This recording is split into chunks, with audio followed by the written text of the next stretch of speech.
बताऊंगी तुझे।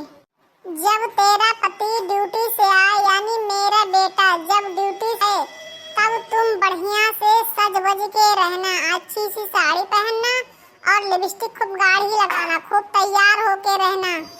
जब तुम्हारा पति तुम्हें पलकों पे बैठा के रखेगा। ये नहीं कि तुम्हारा पति जब ड्यूटी से आए तो तुम कभी बर्तन धो, कभी बच्चों की लेटरिन साफ करो, कुछ ना काम लगी रहो। ऐसे मत करना, ठीक है? ठीक है मम्मी जी, आपकी आज्ञा का पालन करूंगी। तुम भाग्यशाली हो जो तुम्हें मेरी जैसी सास मिली। अगर मेरी सास के जैसी सास मिली तो तुम्हें ये बात नहीं बतलाती। मैं तुम्हें और तुम्हारे पति को खुश देखना चाहती हूँ, इसलिए तुम्हें ये बात बताई हूँ। Thank you mummy ji.